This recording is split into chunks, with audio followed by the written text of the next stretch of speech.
and let's do it.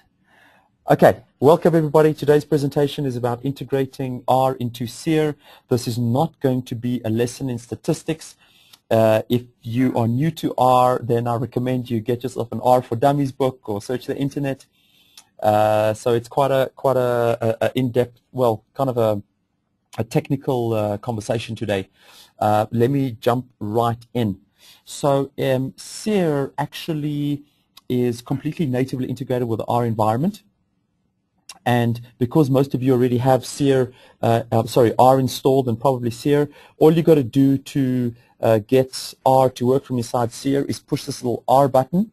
When I push it, a little console comes up, as you can see, which is an R console. But if you haven't integrated the two before, what will happen is that you'll get a little wizard that allows Seer to just kind of know which R version you're going to be using. And that wizard is pretty easy to configure. In fact, the help in Seer is really good. If you just search for the word R in the Seer help, you can actually go into installation and setup of Seer. There's some examples, all kinds of information. There's some really good stuff here about using R within Seer. And I'm going to be covering just a few of these topics during this presentation. So what I've done initially is I've actually just opened up one of the examples that's contained within the Seer download that you've probably got already on your computer. It's a CCI commodity channel index system, and I'm not going to go through any of the the details of the system, but it pretty much buys on a certain value of CCI and closes the position on a different value of CCI. But what I do want to do is I've pasted a little bit of code into the end method of the system. Now, the end method of the system, if you've used Seer before, you will know is run at the end of a back test or at the end of when the trading session closes on a Friday. Okay, so what I'm going to do here in this first example is I'm actually going to just export all my historical trades into the R environment. Okay, and so what I'm going to do is I'm going to create a variable in Seer called profit. It's an array, as you know in Perl. That's an array, a little ampersand sign, and I'm going to iterate through the trading history, and I'm going to basically push all the trading history net profit values onto this profit array. Then what I'm going to do is I'm going to use this rvar function. Now this is the key to the integration between Seer and R. You call the rvar function with the name of the variable that you would like the variable to be called in the R environment and a pointer to the array. Okay?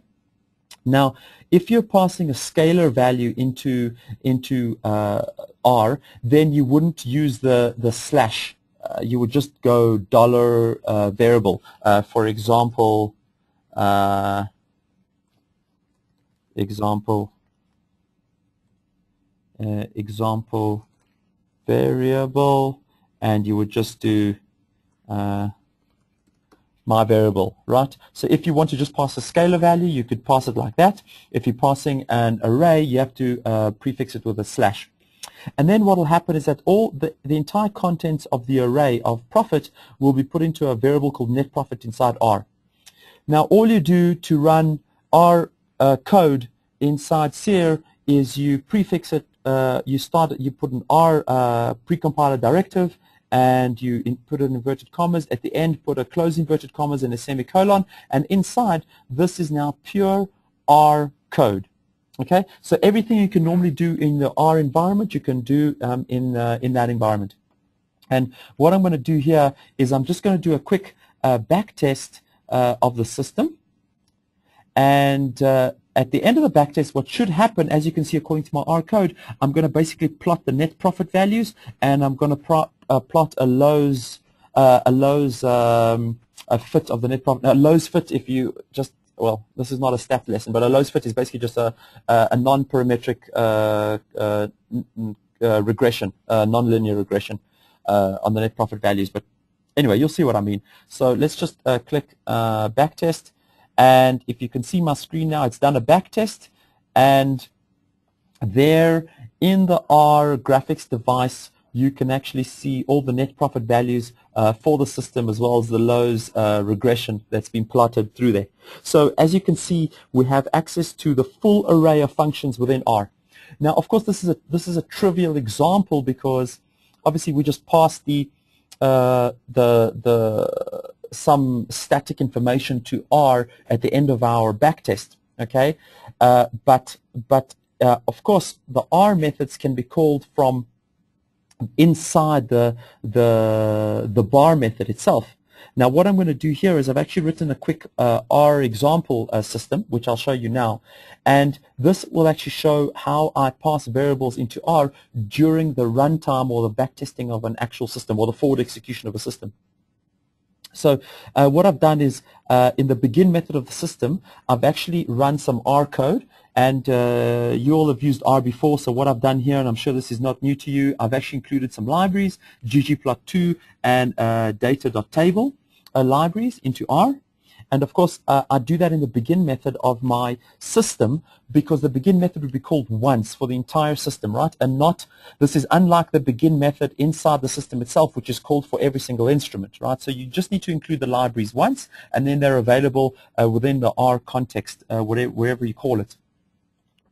Then in the bar method itself, now this bar method is called obviously at every single interval. At every single data point that comes through during the backtest or the forward execution of a system.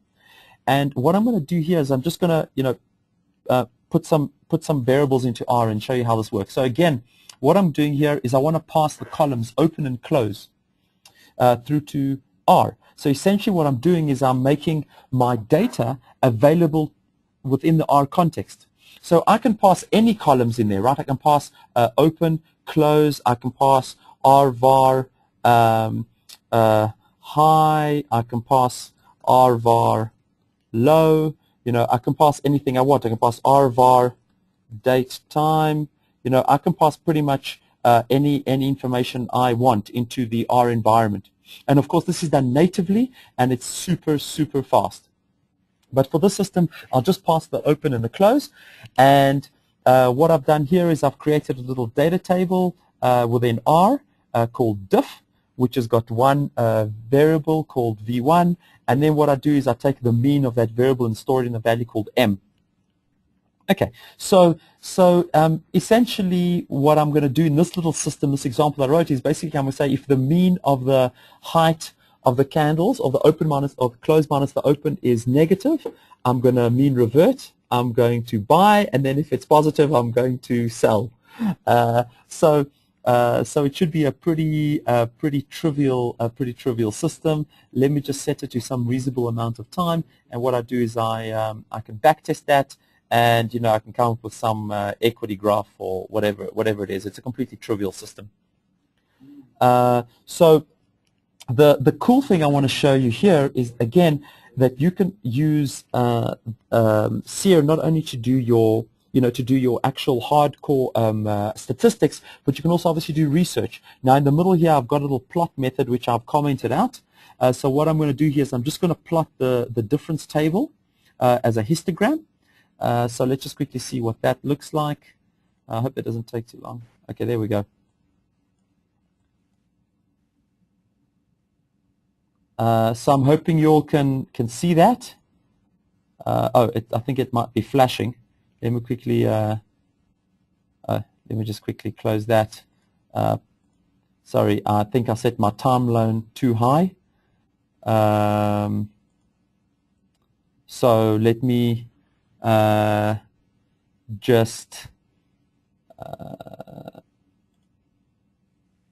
so let that just run through. I think I set my timeline too high. One moment.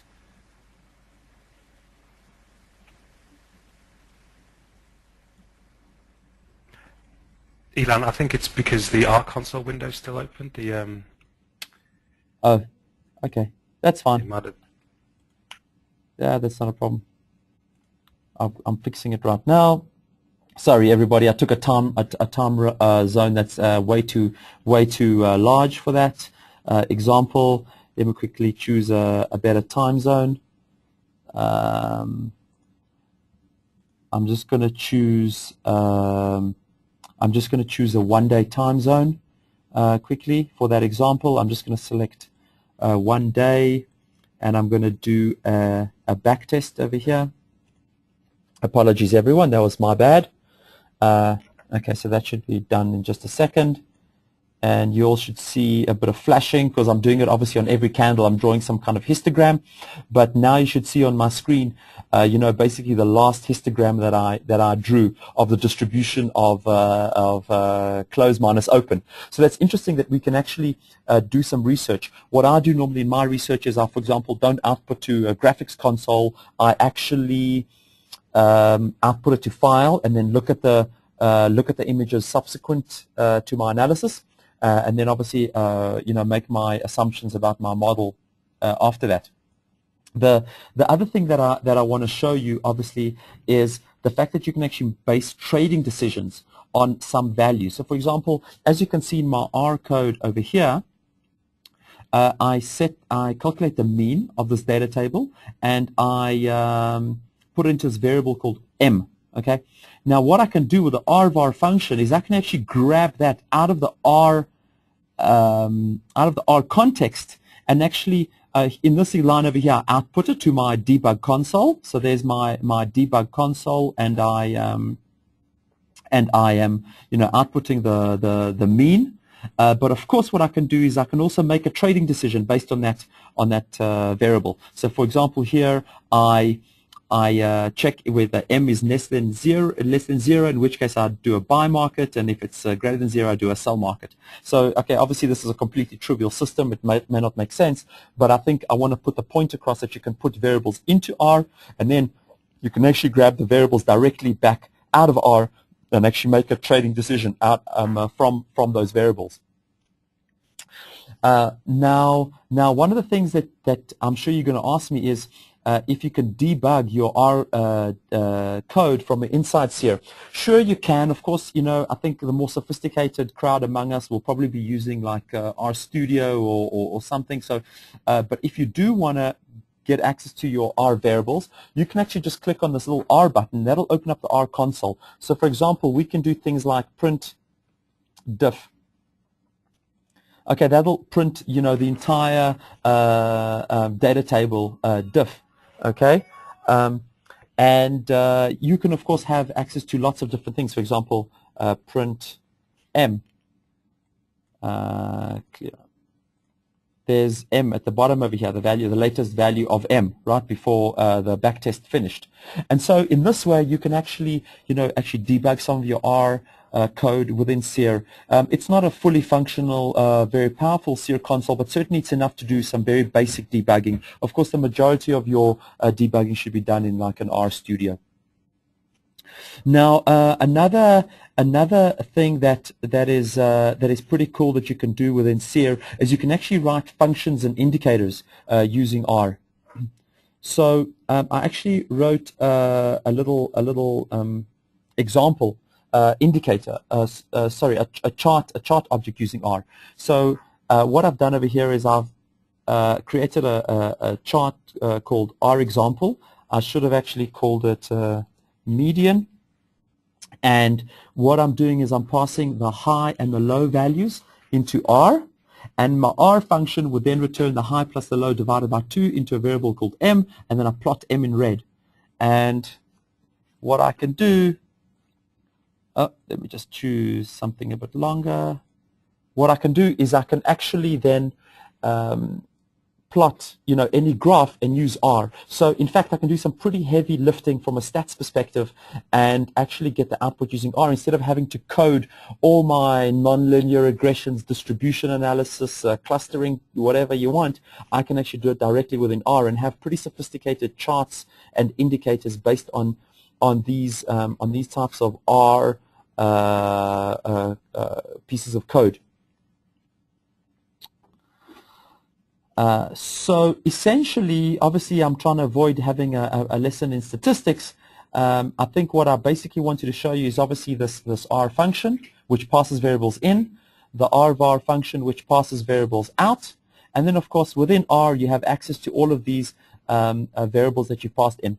Now, a very important thing that I need to point out, if one looks at the time frames that you've allowed for your different instruments, for example, if I'm looking at hourly charts, I have allowed a 1,100 bars back on my hourly graphs, okay, hourly data basically to be exposed in Seer. All right, that means that when I pass the close values, the close columns, right, any of the data columns into R, I actually have access to that rolling window of data, right? So if I'm on the second candle, I'd see everything 1,000 bars back. If I'm on the third candle, I'd see 1,000 bars back, right? That means from the third candle all the way to the 1,003rd candle. Right? So it's really a rolling window, which means that you don't have to actually filter any of the data that you're working with within R. So if you're working on like a 45 candle or a 50 candle window, you don't have to filter any of your columns within R to actually get access to the data that you want. It's all done for you in the background. And essentially, that is, that's a quick 15-minute presentation because it's really, really simple. The rest I leave to you to actually, leave you statisticians to fidget with R as much as you like. And I guess what I want to do is I want to actually go into some questions if possible. And Jeremy, I look to you to just let me know if there are any questions that I can deal with, or if there's anything that you think I should discuss anything else on this topic. Wow, we have a full room, but no questions. That means you're all rocket scientists. I have one question that I'm going to try and interpret. Okay. It's a question about latency. If I understand the question correctly, it is how latency sensitive would this be in a real trading system? And I'll probably answer that question. Yes, that would be good. Thanks, Jeremy, because I can't answer that question. I think you need to do that. The honest answer is it depends on what your R code is actually doing. Obviously, the more intense the code is, the longer it's going to take to run, and therefore the longer the latency. So it really does depend on your code. What I can say though is the actual bridge between Seer and R is very efficient. It's basically using the C API. So from a data perspective, things run very fast. But really, it's a case of measuring the latency yourself. Really, that's the only thing I could suggest. Typically, it's very fast. I mean, again, it really does depend on what your R code is actually doing. Jeremy, actually, there's another interesting question that's actually just come up now. Do you think you can read that one? It's basically we've been asked, importing time series data into R can be cumbersome. The three data sources you support are FXCM, Interactive Brokers, and IQ Feed. Does Seer pull these time series into R ready to work with? Maybe I should deal with that. Let me actually answer that question. So essentially, the answer to that question is yes. Whatever data you're working with in your Seer platform is automatically available in your R environment through Seer. So if you are working, let's say I've got an FXCM version of Seer running right here. When I do something like rvar open, it means that the open values in my FXCM historical data are directly put into my R console into my R context within Seer, which means you don't actually have to do any data manipulation or data importing within R itself. I hope I've answered. I hope I've answered that question. So I guess I'm pretty much saying that it's all available to you.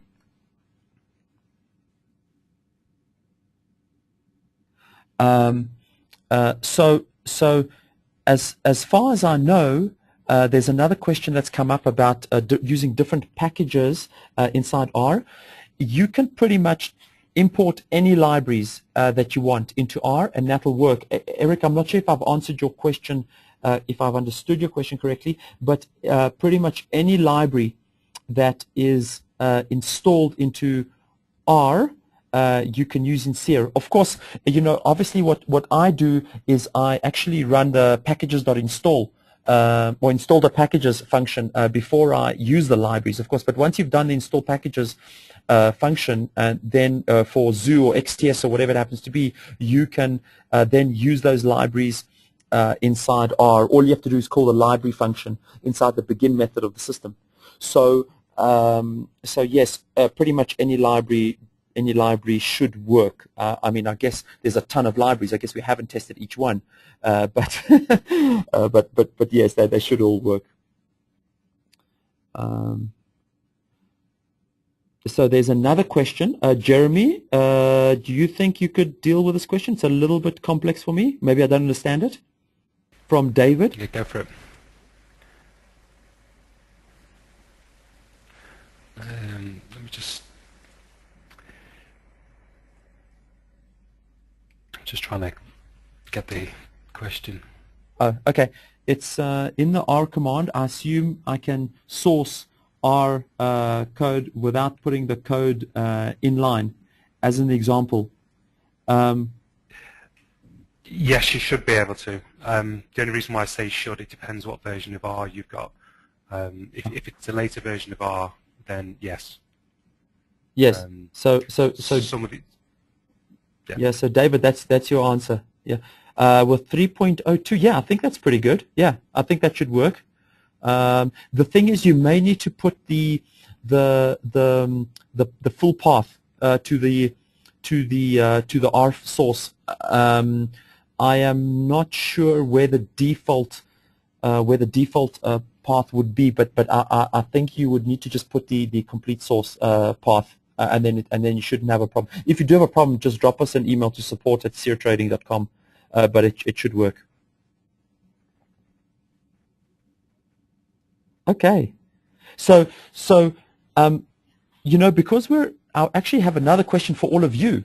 Interestingly enough, I don't want to do a poll because I don't have the answer. So I'm hoping some of you can tell me, because we're pushing Seer so hard in the industry at the moment. I was looking to ask you where you think we can get more kind of quants and serious algo developers on the internet. Are there any specific websites that you go to discuss these forums, where all of you can suggest that we can find other developers that we can bring in? R bloggers, okay, great, and TSD, okay,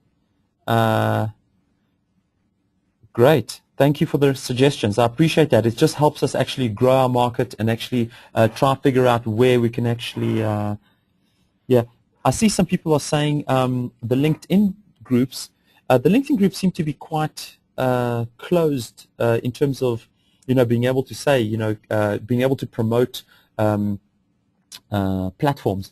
I think we're trying to go that route, but the moderators, they don't really want to push any specific platforms, more about algo trading. But I see quite a few recommendations here, so thank you everyone for that.